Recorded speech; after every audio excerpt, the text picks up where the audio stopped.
الحمد للہ رب العالمین والعاقبۃ للمتقین والصلاة والسلام علی رسولہ الکریم اعوذ باللہ من الشیطان الرجیم بسم اللہ الرحمن الرحیم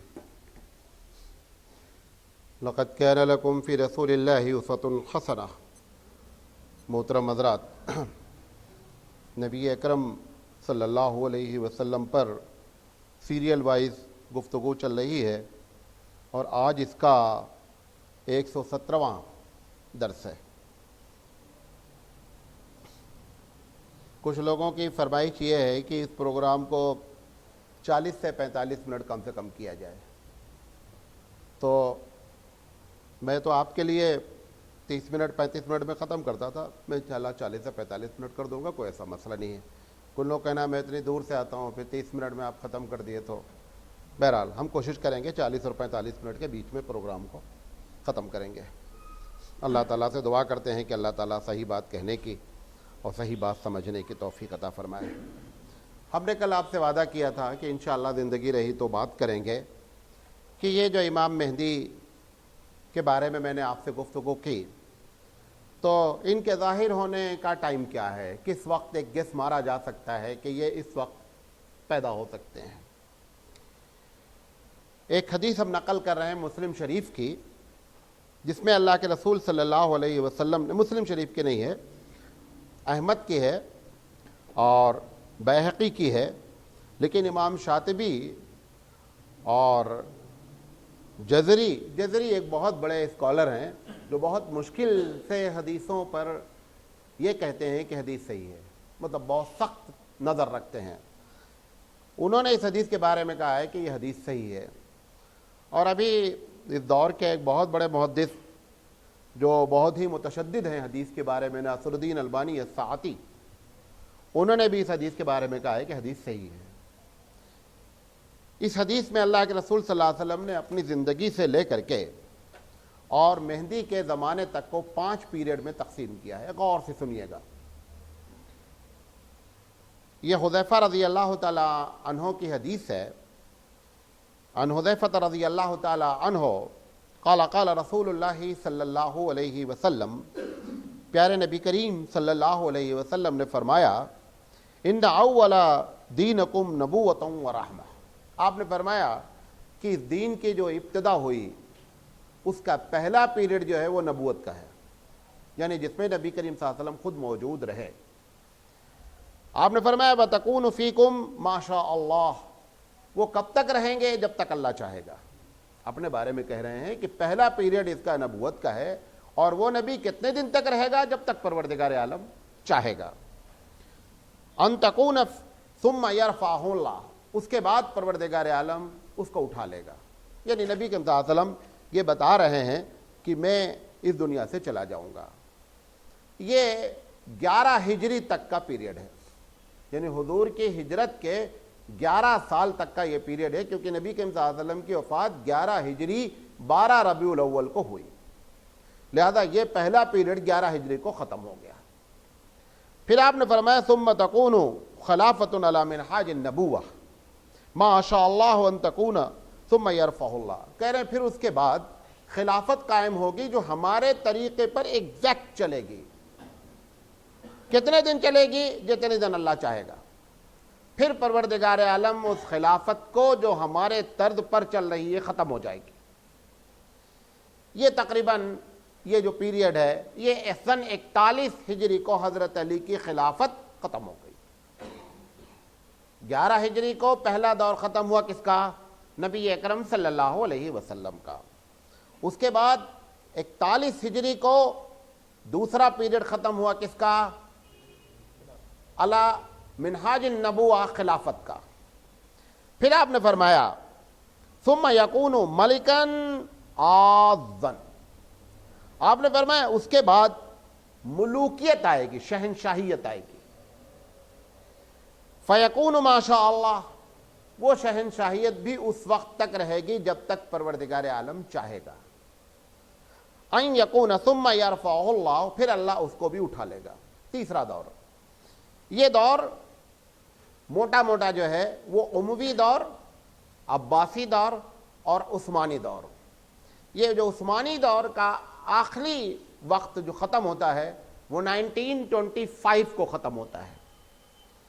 آپ کو معلوم ہے کہ جب آزادی کی لڑائی ہندوستان میں چھڑی تو اس سے پہلے گاندھی جی اور سارے مسلمان جس لڑائی کو لڑ رہے تھے اس کا نام تھا خلافت مومنٹ، خلافت تحریک۔ یہ خلافت تحریک کا ہیڈ کوارٹر ترکی میں تھا، جس کو کمال پاشا لیڈ کر رہا تھا۔ کون لیڈ کر رہا تھا؟ کمال پاشا۔ ہمارے ہندوستان کے جتنے علماء تھے سب اس تحریک کے ممبر ہیں آزادی سے پہلے، حتیٰ کہ گاندھی جی بھی اس تحریک کے ممبر ہیں۔ گاندھی جی کو خلافت سے کیا دلچسپی تھی؟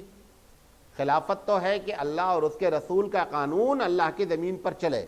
گاندھی جی بھی اس خلافت موومنٹ میں شامل ہوئے۔ اس کی وجہ یہ تھی کہ جو انگریز ہندوستان پر قبضہ کیے ہوا تھا وہی انگریز اس علاقے میں بھی قبضہ کیا تھا۔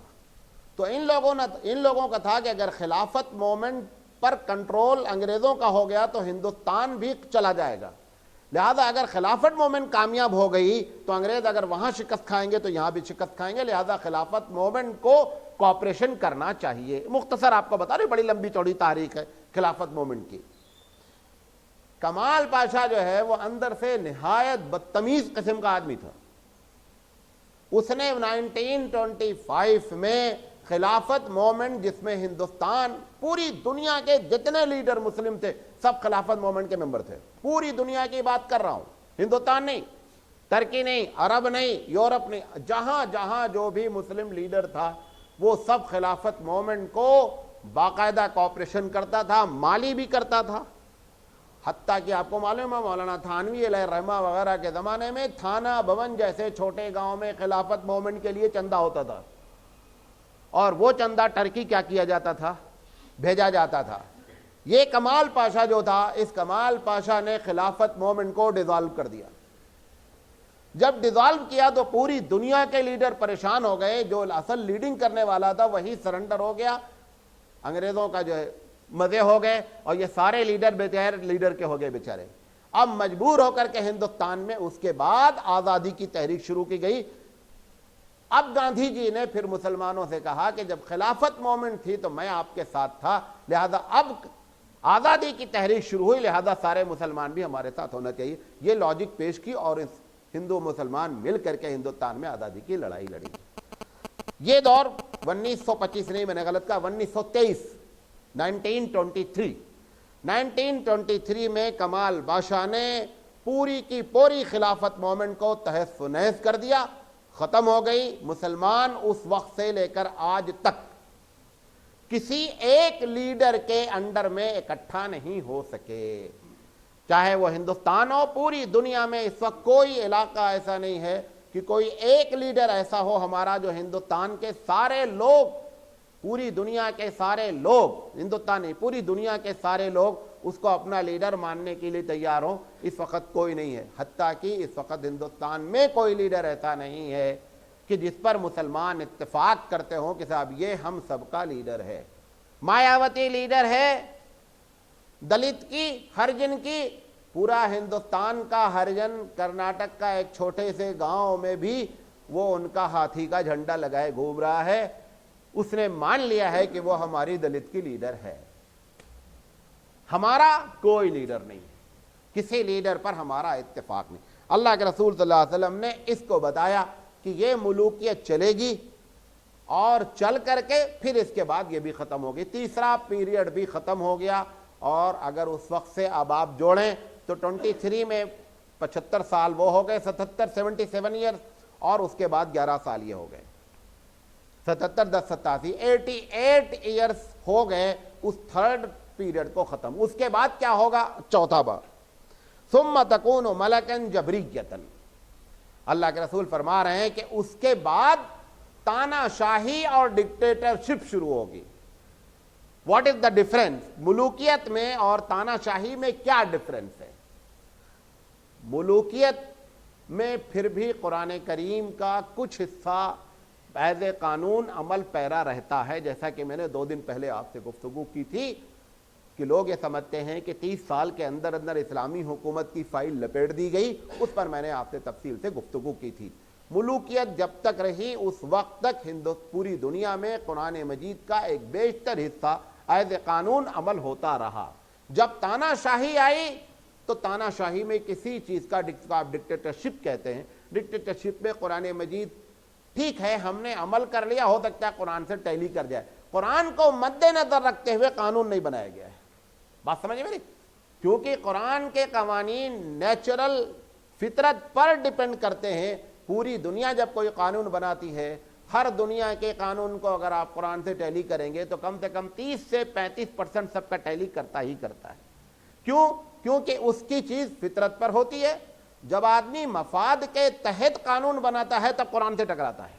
بات سمجھ لیں بھائی، جب اپنے انڈیویجول یا اپنے انفرادی مفاد کی بنیاد پر جب قانون بنائے جاتے ہیں ملکوں کے تو وہ کس کے خلاف جاتے ہیں؟ قرآن کریم کے خلاف جاتے ہیں۔ جب نیچر پر قانون بنتا ہے تو کس سے مطابق ہوتا ہے؟ قرآن کے مطابق ہوتا ہے۔ اور جب جب دنیا نے اپنے مفاد کے تحت قانون بنایا پوری دنیا اس کو جھیلی، پریشان ہے پوری دنیا۔ ایک مثال دیتا ہوں، جاپان میں بیویوں کو بہت حقوق دے دیے گئے، ایک بے شمار حقوق دے دیے گئے۔ میں نے کئی مرتبہ وزٹ کیا ہے، کئی جاپانیوں سے اچھے لوگوں سے بات ہوئی۔ ایک بہت بڑا طبقہ بغیر شادی شدہ ہے، بہت بڑا طبقہ جن کی تعداد 3 کروڑ سے کم نہیں ہے۔ میں نے ان سے پوچھا کہ آپ لوگ شادی کیوں نہیں کرتے، کیا بیسک وجہ ہے؟ تو انہوں نے کہا کہ یہ گورنمنٹ نے اتنا وائف کو رائٹس دے دیا ہے کہ ہم اس کو برداشت ہی نہیں کر سکتے، لہذا ہم کیا کرتے ہیں، ناجائز تعلق رکھتے ہیں، جب چاہتا ہے چھوڑ دیتے ہیں، دوسری پکڑ لیتے ہیں، ہمارے اوپر کوئی سرکاری گرفت نہیں ہے۔ اب جب تم نے کیونکہ ہوتا کیا ہے، قانون جب انتقاماً بنتا ہے تو اپنے بیس کو چھوڑ دیتا ہے۔ اس جملے کو پھر سے سن لیں، جب کسی کے انتقام میں قانون بنایا جاتا ہے تو اس کی بیس کیا ہوتی ہے؟ ہل جاتی ہے۔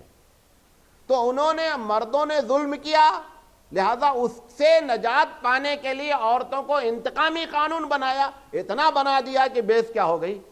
ہل گئی۔ نتیجہ یہ ہے کہ 2014 میں ان کی رپورٹ یہ ہے کہ 4 کروڑ آبادی ختم ہو جائے گی اور نیچے سے جنریشن اس کو کور نہیں کر پائے گی، کہ لوگوں نے شادی کرنا بند کر دیا ہے اس بنیاد پر کہ عورتوں کو حقوق زیادہ دے دیے ہیں۔ اگر آپ دوسری مثال لینا چاہیں جاپان کے علاوہ یورپ کی، اسلام نے فطری طور پر مرد کو طلاق کا حق دیا تھا۔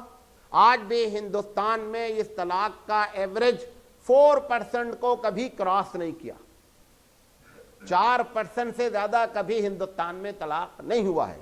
اور اگر آپ کو اس ڈاٹا پہ شک ہے کہ مولانا جو ڈاٹا کہہ رہے ہیں صحیح ہے کہ غلط ہے، اس کی ایک ترکیب بتاتا ہوں کہ آپ آج شام میں بیٹھ کر کے اپنے سارے رشتہ داروں کے نام نوٹ کر لیجئے اور دیکھیے کہ کتنے لوگوں نے طلاق دیا، آپ کو خود بخود ڈاٹا نظر آ جائے گا کہ یہ 4% ہے یا 50% ہے۔ اسلام نے فطرت کے مطابق اسے معلوم تھا کہ عورت کو اگر طلاق کا حق دیا جائے گا تو یہ ڈس بیلنس ہو جائے گی دنیا، لہذا اس نے مرد کو طلاق کا حق دیا، عورت پر ظلم نہ ہو خلا کا حق دیا تاکہ بیلنس رہے۔ انہوں نے کیا کیا، سرکاری طور پر پارلیمنٹ میں پاس کر دیا گیا کہ جس طریقے سے مرد طلاق دے سکتا ہے عورت بھی طلاق دے سکتی ہے، لہذا جو ہندوستان میں مسلمان یا پوری دنیا میں مسلمان طلاق کے فالوور تھے وہ پرسنٹیج 4 جا رہا تھا، وہ یورپ میں جا کے 49 ہو گیا۔ ہر دوسری عورت مطلقہ ہے، طلاق شدہ ہے، ہر دوسری عورت۔ کیوں؟ کیونکہ آپ نے اور ہم نے انتقامی انداز میں فطرت سے ہٹ کر کے لڑائی کر کے قانون بنایا، اس کے یہ نتائج برآمد ہوئے۔ تو ملوکیت میں کیا ہوتا ہے، قانون کا بیس قرآن مجید ہوتا ہے، چند باتوں پر عمل نہیں ہوتا ہے۔ شہنشاہیت میں یا سیکولرزم میں یا ڈیموکریسی میں، اس میں کیا ہوتا ہے کہ آدمی اپنے مفاد کے تحت قانون بناتا ہے۔ آپ نے احتجاج کر دیا، 2/3 اکثریت آپ کی ہو گئی، جو چاہو قانون پارلیمنٹ میں کیا کرو، چینج کر کے بیٹھ جاؤ۔ لہذا یہ قانون بدلنے سے یہ حالات ہوتے ہیں۔ تو ڈکٹیٹرشپ میں قرآن مجید پر ایک دم بھروسہ نہیں کیا جاتا، ملوکیت میں پھر بھی قرآن مجید کو بیس مانا جاتا ہے۔ اب یہ جو شہنشاہیت شروع ہوئے 88-89 سال ہو رہے ہیں، اس کے بعد اللہ کے رسول صلی اللہ علیہ وسلم نے فرمایا کہ یہ کب تک چلے گی؟ جب تک اللہ چاہے گا، جب تک اللہ، ہم اس دور سے گزر رہے ہیں۔ اس دور سے ہم نے جتنی باتیں پچھلے 15-20 تقریروں میں آپ سے کی ہے وہ اسی دور کے فتنے کے بارے میں اللہ کے رسول نے بیان کی ہے. یہی فورتھ پیریڈ ہے, چوتھا پیریڈ ہے. پھر آپ نے فرمایا ثم تکون خلافۃ علی منہاج النبوہ. آپ نے فرمایا پھر ایک مرتبہ پروردگار عالم نبی کریم صلی اللہ علیہ وسلم کے طریقے پر اسلامی حکومت قائم کرے گا. یہ 5واں پیریڈ آپ نے بیان فرمایا. پھر آپ نے فرمایا کہ اس میں جب قائم ہوگی تو لوگ اتنا خوش ہوں گے, زمین اپنے خزانے اگل دے گی اور زمین پر رہنے والے, آسمان کے نیچے رہنے والے سب ایک دم سکون سے اور خوشی کی زندگی گزاریں گے. اور دوسری جگہ حدیث میں آیا کہ جتنا ظلم تھا وہ سارا ظلم ہٹ کر کے انصاف کا بول بالا ہوگا اور پوری دنیا پر اسلامی حکومت قائم ہوگی. وہی اسلامی حکومت قائم کرنے کے لیے مہدی کو بھیجا جائے گا. ٹھیک ہے. اب یہ جو چوتھا دور ہے جس سے ہم گزر رہے ہیں, جس کے 88 ایئرس ہم پاس کر چکے ہیں, اس میں بھی اللہ کے رسول نے الگ الگ حالات بتائے جو میں آپ کو اب تک بتاتا رہا. وہ سب وہی 88 سال کے حالات میں نے آپ کو کیا کیے ہیں, بتائے ہیں, اور ہر فتنے کو میں نے آپ سے ٹیلی کرنے کی کوشش کی ہے. اس میں جو سب سے خطرناک فتنہ ہوگا اس میں حاکم کی روایت ہے, صحیح روایت ہے, اللہ کے رسول صلی اللہ علیہ وسلم فرماتے ہیں کہ خفت من الدین, دین کا زوال ہوگا. کیا ہوگا؟ دین کا زوال ہوگا. یہ دین کا زوال جو ہے اس کو آج یہی بات آپ کو سمجھانا ہے. آج یہ آپ حالات جو دیکھ رہے ہیں خراب, ابھی اس سے 50 گنا زیادہ حالات خراب ہوں گے. اللہ کے رسول صلی اللہ علیہ وسلم نے فرمایا بدأ الاسلام غریبا وسیعود کما بدأ. اللہ کے رسول فرماتے ہیں کہ اسلام بڑی غربت کی حالت میں شروع ہوا تھا, پھر یہ اپنے غربت کی حالت میں پلٹ جائے گا. ایک حدیث میں آتا ہے اس طریقے سے پلٹے گا جس طریقے سے سانپ گھوم کر دنیا کو پھر اپنے سوراخ میں کیا ہوتا ہے چلا جاتا ہے. ساری دنیا کا چکر اس نے گرچہ لگایا ہے, لیکن اب اس کا آخری گھر کہاں ہے؟ وہی ہے, آپ نے فرمایا وہ مدینہ ہوگا. وہ کیا ہوگا؟ مدینہ ہوگا. اور پھر آپ نے فرمایا کہ مدینے کے حالات بھی جب خراب ہوں گے تو بہت سے لوگ, کیونکہ مدینے میں ساری دینداری ہوگی, دین کے علاوہ جتنی چیزیں ہوں گی ان کی زبردست مخالفت ہوگی, تو بہت سے آزاد پنچھی لوگ وہ دوسری ملکوں کی نیشنلٹی اختیار کرنا چاہیں گے کہ ہم اپنے خواہش کے تحت وہاں جا کر کے زندگی گزاریں. اللہ کے رسول نے فرمایا کہ اگر ایسے حالات ہو جائیں اور تمہارا دل یہ چاہے کہ تم مدینے سے باہر جا کر کے زندگی گزارنا, تو خدا کے واسطے ایسا نہیں کرنا, مدینے میں اس حال میں رہنا. یا آج ہم جو کینیڈا کی نیشنلٹی چاہتے ہیں, جو امریکہ کی نیشنلٹی چاہتے ہیں, کیا وجہ ہے؟ ہندوستان والے کم ہیں, پاکستان والوں کے لیے تو ایسا ہے کینیڈا اور امریکہ کی نیشنلٹی نہیں نہ لگتا جیسے جنت کا سرٹیفکیٹ مل گیا. اس کی وجہ کیا ہے؟ وجہ یہ ہے کہ وہاں کوئی دیکھنے والا نہیں, جیسے چاہیں ویسے اللے دللے زندگی گزاریں. ایک عجیب و غریب قسم کا ماحول ہے جو یہ ملک کینیڈا ہے, امریکہ ہے, فرانس ہے. فرانس تو خیر کم نیشنلٹی دیتا ہے, کینیڈا اور امریکہ بہت زیادہ نیشنلٹی دیتا ہے. اس کی وجہ معلوم کیا ہے؟ اس کی وجہ دو ہے. انہیں کیا ضرورت ہے تمہیں آؤ ان کے ملک میں آ کر کے نیشنلٹی لے لو, شہریت لے لو؟ اس کی دو وجہ ہے. انہوں نے بہت پہلے, ایک تقریباً 1940-45 سے پہلے کی بات ہے, انہوں نے یہ تحریک چلائی کہ آبادی, بچے کم پیدا کرنا چاہیے. اتنا لٹریچر, اتنا اس کے اوپر پڑھے لکھے لوگوں نے کتابیں لکھی کہ اب ان کی عادت ہو گئی ہم دو ہمارا کوئی نہیں. پہلا نعرہ تو لگایا گیا, اندرا گاندھی نے لگایا ہم دو ہمارے دو, راجیو گاندھی نے لگایا ہم دو ہمارا ایک. اب کیا نعرہ؟ ہم دو ہمارا کوئی نہیں. ہمارا نعرہ کیا؟ پاکستان بولتا بچے دو ہی اچھے, وہ بولتا جتنے بچے اتنے اچھے, جتنے بچے اتنے اچھے. کیوں؟ اللہ کے رسول صلی اللہ علیہ وسلم نے فرمایا کہ لوگوں, میں اپنی کثرت امت پر قیامت میں بڑا فخر محسوس کروں گا. تزوج الودود الولود, ایسی عورتوں سے شادی کرنا جو زیادہ بچہ جننے والی ہوں اور محبت کرنے والی ہوں. اب تمہیں سوچ رہے ہوں گے کہ شادی سے پہلے کیسے معلوم ہوتا ہے انہیں زیادہ جنے کی کہ کم جنے کی؟ ہوتا نا، پارٹنر بتاتا رہتا ہے کہ مولانا بولتے رہے شادی سے پہلے کیسے معلوم ہوتا ہے؟ اس کا بھی جواب ہے۔ اسلام نے کسی جواب کو چھوڑا نہیں، ہم کو نہیں معلوم ہو وہ ایک الگ بات ہے، بٹ دیر از آنسر، جواب موجود ہے۔ وہ کیا ہے؟ دو لوگوں کو دیکھنا ہے، جس گھر میں شادی کرنے جا رہے ہیں اس میں دو لوگوں کو دیکھنا ہے، پھوپھی کو دیکھنا ہے اور دادی کو دیکھنا ہے، امی کو نہیں، کہ امی اس گھر کے نہیں ہیں خاندان کی، انہوں باہر سے آئی ہیں۔ پھوپھی اور دادی کو دیکھیں کہ ان کے بچے کیسے رہے ہیں، کیسے شوہر کے ساتھ رہنے والی ہیں، وہ اس کے اثرات اس بیٹی پر مرتب ہوں گے۔ لہذا اگر آپ ایسا کریں گے تو زیادہ، اس لیے ہم کہہ رہے جتنے بچے اتنے اچھے۔ اب سمجھ میں آ گئی دلیل ہماری؟ جتنے بچے اتنے اچھے، یہ حدیث کا فارمولہ ہے۔ ابھی کل ہم نے تقریر کی بادامی میں بے مطلب کو دنیا ٹینشن لیے ہے آبادی کی، بہت پریشان ہے دنیا۔ جب ہندوستان آزاد ہوا تو ہندوستان کی ٹوٹل پاپولیشن 30 کروڑ تھی۔ کتنی تھی؟ 30 کروڑ۔ اس وقت ہندوستان میں پاکستان بھی تھا، بنگلہ دیش بھی تھا، بھوٹان بھی تھا، برما کا علاقہ بھی تھوڑا سے تھا، نیپال کا علاقہ تھا، سری لنکا کا علاقہ تھا، یہ سارا مل کر کے کیا بنتا تھا؟ بھارت۔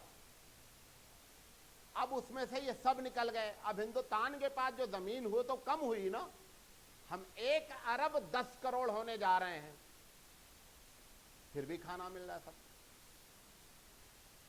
بے مطلب آپ کاہے کو پریشان ہو رہے ہیں؟ بکری 35 سے 40 لاکھ ڈیلی کاٹی جاتی ہے۔ کتنی؟ 35 سے 40 لاکھ۔ کتا 5 سے 10 ہزار بھی نہیں کاٹا جاتا ڈیلی۔ آج تک کتے کی آبادی بکری سے زیادہ نہیں ہو پائی۔ اگر 35 سے 40 لاکھ کسی جانور کو آپ ذبح کر دیں ڈیلی تو 5 سے 7 دن میں اس کی نسل کیا ہو جائے گی؟ ختم ہو جائے گی۔ کتا 5 سے 10 ہزار بھی نہیں ذبح ہوتا، اس کو کاٹا نہیں جاتا، لوگ کھاتے نہیں ہیں، کتا پھر بھی بکری کی پاپولیشن کو پچھاڑ نہیں پاتا ہے۔ جو لوگ کھاتے ہیں اس میں اللہ برکت دیتا ہے، جو نہیں کھاتے ہیں اس سے برکت بھی نہیں ہوتی۔ جو بچہ پیدا ہوتا ہے نا، بعض بچے بڑے دودھ بہت پیتے ہیں ماں کا، جو زیادہ دودھ پیتے ہیں تو پروردگار عالم اس ماں کو زیادہ دودھ دیتا، اور جو بچے کم دودھ پیتے ان کو اللہ دودھ بھی اس ماں کو کم دیتا، کئی کو زیادہ دینا، یہ پیتا ہی نہیں اتنا۔ یہ سب اللہ کا سسٹم ہے، بے مطلب اللہ کے سسٹم کے بارے میں پریشان ہونے کی ضرورت نہیں ہے۔ اور جس کی جو قسمت میں، سمجھ نہیں، ہم بڑے بچوں کو پڑھا نہیں پائیں گے، لکھا نہیں پڑھائیں گے، جن کی قسمت میں لکھنا پڑھنا ہوتا ہے وہ چوراہے کی لائٹ کے نیچے بھی پڑھ لیتے ہیں۔ آپ کا جو پریسیڈنٹ رہ چکا ہے عبدالکلام، اس کی ہسٹری پڑھ لو۔ پڑھنا ہوتا ہے تو اسٹریٹ لائٹ میں بھی بچے پڑھ لیتے ہیں، اور جن کو نہیں پڑھنا ہوتا وہ اے سی روم میں بھی نہیں پڑھ پاتے۔ رب نے پہلے دن سے لکھ رکھا ہے کہ اس میں کس کا کتنا بھوجن ہے، کتنا پانی ہے، سب کچھ لکھا ہوا ہے، آپ کو زیادہ ٹینشن لینے کی ضرورت نہیں ہے۔ بہرحال ہم یہ بتا رہے ہیں کہ یہ اللہ کے رسول صلی اللہ علیہ وسلم نے بیان فرمایا کہ خفۃ من الدین، دین میں سب سے زیادہ زوال آئے گا۔ کس پیریڈ میں؟ اس پیریڈ میں ہم لوگ ہم نے دین کو، دین کہتے کسے ہیں؟ دین میں سماجی زندگی، دین میں اکنامیکل زندگی، اقتصادی زندگی، دین میں مذہبی زندگی، دین میں سیاسی زندگی، اور دین میں اخلاقی زندگی، یہ موٹے موٹے 5 چیزیں جب اکٹھا ہوتی ہیں تو کیا بنتا ہے؟ دین بنتا ہے۔ ہم ایک ایک کے بارے میں صورتحال پر آپ مختصر، اگر ہم ایک ایک پر بات کریں گے تو ایک پر ہی پوری تقریر کی جا سکتی ہے۔ ہم مختصراً کہ یہ جو سماجی زندگی ہے اس کی تباہی کا مطلب کیا ہے، مذہبی زندگی کی تباہی کا مطلب کیا ہے، اخلاقی زندگی کی تباہی کا مطلب کیا ہے۔ حضور کے بعد بھی بہت سے لوگ جھوٹ بولتے رہے، بےایمانی بھی کرتے رہے بہت، لیکن ایسا نہیں ہوا جیسا آج ہو رہا ہے۔ آپ پیسہ دے دیجئے کسی کو اور دیکھ لیجئے، 99% آپ کو وعدے کے مطابق ہونا ہی نہیں ہے، 99%۔ صحابہ کے زمانے میں 9% بھی ایسا نہیں ہوتا تھا، 9% بھی نہیں ہوتا تھا، جہاں 99% یہ ہو رہا ہے کہ اگر آپ پیسہ دے دیں کسی کو قرضہ، معاملات کر لیں، بس سمجھئے گاڑی کیا ہے آپ کو خود بخود معلوم ہو جائے گا۔ اچھا وہ جو کر رہا وہ بھی وہی کرتا ہے، یہ بھی بات یاد رکھیں۔ آج ہم نے لیا ہے تو ہم یہ کہہ رہے ہیں کہ صاحب جو لوگ ہیں پیسہ دیتے نہیں، کل ہم کسی سے لیتے ہم بھی یہی کرتے۔ بات سمجھے میری؟ وہ دونوں کر رہے ہیں تبھی تو 99% آئے گا، ورنہ پرسنٹ اتنا کہاں سے آ جائے گا؟ تو وہ 99% معاملات، سارے معاملات بگڑے ہوئے ہیں، اس میں ہم ایک ایک پر مختصر گفتگو کرتے ہیں۔ سماجی زندگی میں بگڑنے میں آپ جو کچھ یورپ کا دیکھتے ہیں معاملہ، یورپ نے سب سے بڑی تباہی جو مچائی ہے وہ اوریانیت ہے، ننگا پن ہے۔ سب سے بڑی تباہی مچائی اس نے پوری دنیا میں کہ اوریانیت کو، ننگے پن کو عام کیا، اور اب اتنا عام کیا کہ ہم جیسے گھرانوں کی لڑکیاں بھی ننگے پن میں ملوث ہو گئیں۔ بغیر مبالغہ کہہ رہا ہوں، خدا کو حاضر ناظر جان کر کہہ رہا ہوں، ہم عالم گھرانے کی لڑکیاں بھی ان چیزوں پر اوریانیت جس میں قرآن میں حرام کا فتویٰ ہے، وہ ہم تک کرنے، جب ہماری یہ پوزیشن ہے تو ہمیں آپ کے بارے میں کیا بات کریں؟ یہ ہوتی ہے سماجی زندگی کی سب سے خطرناک چیز، اوریانیت۔ نمبر 2، جتنا ہمارا رہن سہن ہے، مولانا سے لے کر کے لیبر تک کی بات کر رہا ہوں، سارا رہن سہن کسی دوسری قوم کی نقالی ہے، ہمارا کچھ بھی نہیں ہے۔ وہ صحابی جن کا لقمہ زمین پر گر گیا اور ایران کے ایرانی بادشاہ کے سامنے کھانا کھا رہے تھے، اور انہوں نے لقمہ جھاڑ کر کے کھانا چاہا تو دوسرے نے ان کو ٹھوکر ماری کہ یہ بڑے مہذب لوگ ہیں، بہت برا سمجھیں گے۔ ان صحابی نے کیا کہا تھا؟ نترکو سنت نبینا لہذہ الحمقى، کہ کیا میں اپنے نبی کی سنت چھوڑ دوں ان بیوقوفوں کی وجہ سے؟ یہ کیفیت ایک دم ختم ہو گئی۔ آج ہم کو اسلامی تہذیب پر عمل کرتے ہوئے شرم آ رہی ہے۔ یہ جو دوسری چیز ہے سماجی زندگی میں، کہ پوری زندگی کا ڈھانچہ ٹوٹل یورپ پر ڈیپنڈ ہو چکا ہے۔ آپ کی شادی، آپ کے کھانے کا، رہنے کا سارا طرز سب کا سب یورپ سے اڈاپٹڈ ہے۔ یہ دوسری سماجی زندگی کی سب سے خطرناک بیماری ہے۔ اللہ کے رسول صلی اللہ علیہ وسلم نے فرمایا تھا، خالف الیہود والنصارى، اے لوگوں یہودیوں اور نصرانیوں کی مخالفت کرنا۔ اب ایک صاحب کی کتاب پڑھ رہے تھے، کوئی بریلوی عالم، عبد القیوم ان کا نام ہے، لکھا تھا اس سے مراد ان کی خرافات پر عمل نہیں کرنا۔ ایک دم جھوٹی بات لکھی ہے۔ کوئی چیز بھی جتنی مخالفت آپ کر سکتے ہیں، ساری چیزوں میں مخالفت کرنی ہی کرنی ہے۔ اسلام اور نصارہ، اسلام اور یہود، اسلام اور ہندوستان کا ہندو مذہب یا کفر کا مذہب کبھی بھی برابر چل سکتے نہیں، ایسے جاتے ہیں دونوں راستے، دونوں راستے ایک دم الگ الگ ہیں۔ یہ ہماری بہت بڑی بھول ہے۔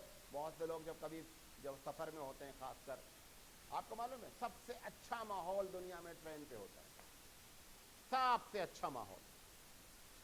وہ جیسا ملتا ہے، جیسا بیٹھتا ہے، جیسا اپنے کے بارے بولتا ہے، وہ اتنی دیر کا بہترین آدمی ہوتا ہے۔ اگر وہی باہر ہو جائے، سارا معاملہ کیا ہو جائے؟ حل ہو جائے۔ جو لوگ سفر کرتے ہیں ان کو معلوم ہوتا رہتا ہے کیسا ہوتا ہے۔ آخر میں معلوم کیا بات بولتے ہیں مولانا صاحب؟ دیکھو سب کو جانا وہیں ہے، یہ الگ الگ راستے ہیں، سب جا کر کے وہیں ملتے ہیں۔ ہم بھی کہتے ہیں ہاں یہی بات ہے۔ ابھی ہم کل تقریر کرنے گئے تھے، وہاں پر بھی وہ سوامی جی گفتگو یہی تھی کہ وہ ڈفرینٹ چیز ہے، لیکن جانا سب کو کیا ہے؟ وہ سب ایک ہی جگہ جانا، الگ الگ راستے ہیں۔ ایک دم غلط پالیسی ہے، الگ الگ راستہ الگ الگ جگہ جاتا ہے۔ یہ ممکن نہیں ہے کہ تم میرٹھ کی ٹرین پر بیٹھ جاؤ اور بنگلور پہنچ جاؤ۔ بنگلور کا راستہ الگ ہے، میرٹھ کا راستہ الگ ہے۔ بنگلور ٹرین جا رہی ہے، آپ الٹا منہ کر کے بیٹھ جاؤ، سوچو میں میرٹھ جا رہا ہوں، تو یہ آپ کی غلط فہمی ہے۔ بنگلور جائے گی ٹرین، الٹا منہ کرنے سے میرٹھ نہیں پہنچ جائے گی۔ یہ ایک دم غلط پالیسی بیان کی جاتی ہے اور ہم اس کو ہاں ہاں ہاں ہاں کر کے کہتے ہیں کتاب الگ الگ راستے ہیں. اللہ کے رسول صلی اللہ علیہ وسلم نے ایک مرتبہ ایک لکیر کھینچی. اب اپنی بات کی دلیل دے رہا ہوں صحیح حدیث سے. اللہ کے رسول نے ایک لکیر کھینچی. لکیر کھینچنے کے بعد ایسے کھینچا ایسے کھینچا ایسے کھینچا ایسے کھینچا. آپ نے فرمایا دیکھو یہ جو راستہ جا رہا ہے یہ تو جنت جا رہا ہے. یہ جتنے راستے میں نے سائیڈ میں مارے ہیں یہ کوئی بھی جنت نہیں جاتا. یہی بتا رہا ہوں آپ کو, راستہ الگ ہوگا تو پہنچنے کی منزل بھی الگ ہوگی.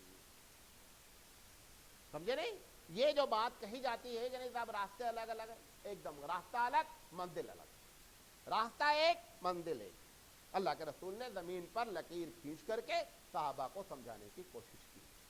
تو سب سے بڑی بات کہ ہماری زندگی میں جو سب سے خطرناک چیز داخل ہو چکی ہے, گھن کی طریقے سے ہم کو کھا رہی ہے, وہ یہ ہے یوروپین کلچر, مغربی تہذیب, مغربی سبھیتا.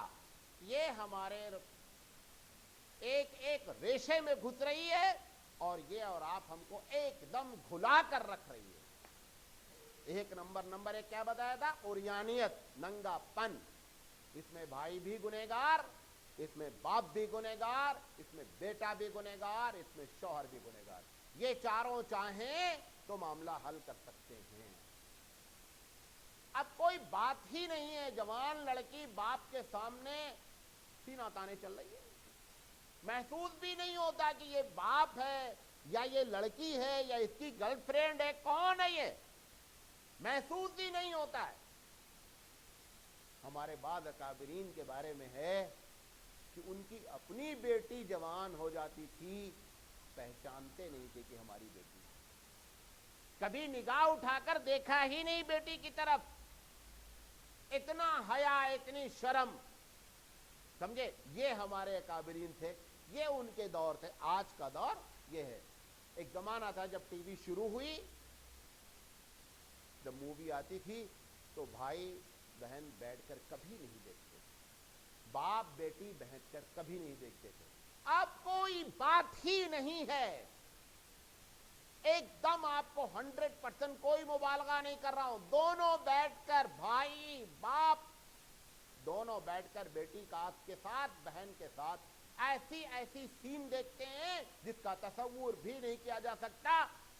اور سب سے خطرناک چیز ہوتی ہے, یاد رکھیں کہ گناہ کا احساس ختم ہو جانا. مولانا تھانوی علیہ الرحمہ کہتے ہیں کہ گناہ جب تک احساس رہے تب تک چانسز ہیں کہ ہم پلٹ جائیں گے, لیکن اگر گناہ کا احساس ختم ہو چکا ہے یہ گویا کہ ہم آخری سیڑھی پر ہیں. ہمارے پاس اب ان چیزوں کا گناہ ہے ہی نہیں, اس کو ہم کو احساس ختم ہو چکا ہے. تیسری چیز, جو کام غلط کیا جائے گا سماجی زندگی میں اس کو بہترین نام دیا جائے گا. آپ دیکھیں جتنا ننگا پن ہے اس کو کہتے ہیں آرٹ. یہ کیا ہے؟ آرٹ. یہ کیا ہے؟ سارے پروگرام ڈانس کے یہ وہ کس نام پر ہوتا ہے؟ Cultural program. یہ ہے کلچرل پروگرام. کلچر کا معنی ہی ہوتا مہذب سے, یعنی ہم بڑے مہذب انداز میں ماں بھائی مسلمان بھائی مسلمان باپ کو میں نے دیکھا کہ اپنی بیٹی کی مووی بنا رہا ہے ڈانس کرتے ہوئے. یہ وہ ہے جو قرآن مجید پڑھتا ہے, وہ مووی بنا رہا ہے پروگرام میں, کلچرل پروگرام میں. یہ سماجی زندگی کی انتہا ہے. جو میں نے یہ 3 باتیں نوٹ کی, باتیں بہت سی ہیں, ایک ایک پر گفتگو کی جا سکتی ہے, لیکن یہ آپ کو بتا رہا ہوں. اچھا, اس کے بعد دوسری چیز اقتصادی زندگی, اکنامیکل. اس میں 3 پہلو سب سے خطرناک. رشوت گفٹ بن جائے, جیسا کہ پچھلی مرتبہ پوری تفصیلی گفتگو کی. سب سے خطرناک پہلو اکنامک کا یہ ہے کہ رشوت مسلمان بھی یہ سمجھنے لگے یہ گفٹ ہے, مسلمان بھی یہ سمجھنے لگے کہ یہ جائز ہے, مسلمان بھی تمام کھڑکیاں کھولے اور جائز کے راستے نکالنا شروع کرے کہ صاحب یہ جائز ہے. یہ خطرناک پوزیشن ہے. دوسری خطرناک پوزیشن, اللہ کے رسول نے فرمایا کہ پوری دنیا میں سود, بڈی جسے آپ کہتے ہیں, سود عام ہو جائے گا. مجھے حیرت ہوئی, بادامی برگ پروگرام میں گیا تھا, پتہ چلا مسلم آرگنائزیشن ہیں جو سود کی باقاعدہ آرگنائزیشن چلا رہی ہیں، سود کی آرگنائزیشن چلا رہی ہیں باقاعدہ.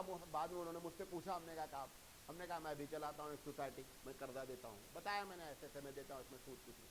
ہم نے کہا آپ کیسے چلاتے؟ ہم نے کہا میں تو یہ ہے کہ وہ سود آتا ہے.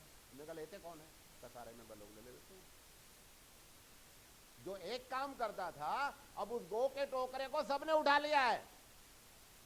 اللہ کے رسول نے فرمایا کہ سود کا ادنا گناہ اپنی ماں سے زنا کرنے کے برابر ہے. یہ ہے سود. جب ہماری اکنامیکل پوزیشن ایسی چلی جائے کہ مسلمان تنظیمیں بنائی جائیں کہ سود کھایا جائے، بچنے کی ترکیب نہیں، سود کھانے کے لیے آرگنائزیشن بن رہی ہے.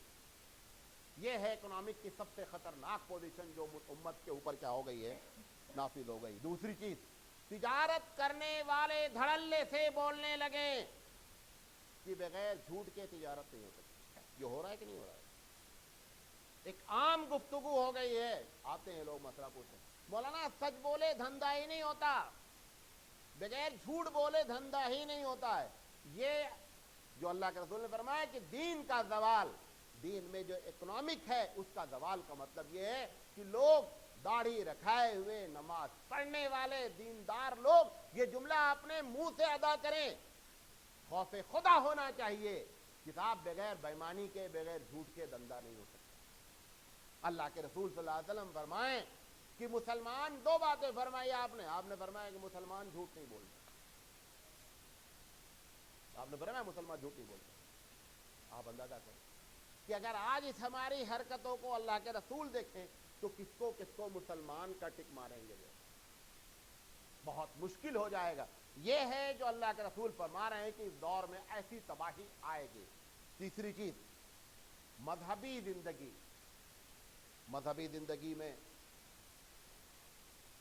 سب سے خطرناک چیز جو اللہ کے رسول نے فرمایا کہ جوہلا فتویٰ دیں گے. کیا کریں گے؟ فتویٰ دیں گے.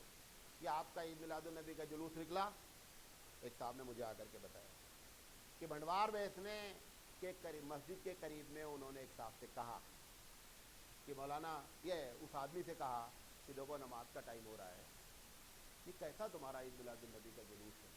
وہ کہتا ہے جواب میں کہ میرے مولانا صاحب بولے ہیں کہ عید میلاد النبی والے دن عصر مغرب عشاء نماز چھوڑے تو کچھ نہیں ہوتا. یہ ہے جوہلا کا فتویٰ جو اللہ کے رسول فرما رہے ہیں دین کا زوال یہاں سے ہوگا. اس نبی کی بات ہے جس نے جنگ میں نماز نہیں چھوڑی ہے. پروردگار عالم کو جنگ میں الگ سے نماز پڑھنے کا طریقہ بیان فرمانا پڑا. اس نبی نے جبکہ سامنے تلواریں جھنجھنا رہی ہیں، اللہ کے رسول نے نماز ادا کی. اور ویسا بھی ہوا بسا اوقات کہ صحابہ نے گھوڑے کی پیٹھ پر فرض نماز ادا کی ہے لیکن نماز نہیں چھوڑی ہے. اس کا امتی فتویٰ دیتا ہے ایسی چیز کے لیے کہ جو شریعت میں ہے بھی نہیں، اس کے لیے فتویٰ دیتا ہے کہ اگر دوہر عصر مغرب عشاء چھوڑتا ہے تو کوئی بات نہیں ہے. یہ ہے دین کی خرابی، یہ ہے دین کی خرافات. ابھی تو آپ بہت اچھے ہیں، یہی بتا رہا ہوں، ابھی حالات اس سے زیادہ خراب ہونے ہیں. اللہ کے رسول نے فرمایا کہ جب حالات خراب ہوں گے جو جہاں ہے وہیں بیٹھ جانا. مطلب کیا ہے؟ کم سے کم ایکٹیویٹیز کرنا، شانتی اختیار کر لینا، فتنوں سے بچنے کے لیے کوشش کرنا. آپ اندازہ کریں کہ جس طریقے سے ننگا ناچ عید میلاد النبی کے نام پر پورے ہندوستان میں کھیلا گیا ہے. وہ حضرت عمر جو راستے سے گزرتے ہوئے بانسری کی آواز کی بنیاد پر کانوں میں انگلی رکھ لی، جبکہ ان کا ارادہ اس میوزک کو سننے کا نہیں تھا. بائی چانس گزر رہے تھے، کوئی دوسرا آدمی جو ہے غیر مسلم میوزک بجا رہا تھا، کان میں انگلی رکھ لی کہ ہمارے کان میں یہ آواز نہیں آنا چاہیے. بعد حدیثوں میں آتا ہے کہ جو لوگ میوزک سنتے ہیں ان کے کانوں میں پروردگار عالم سیسا پگھلا کر ڈالے گا. اس امت کے لوگ عید میلاد النبی کے نام پر میوزک کے بغیر جلوس نہیں نکالتے. یہ ہے تباہی دین کی، یہ ہے بربادی دین کی.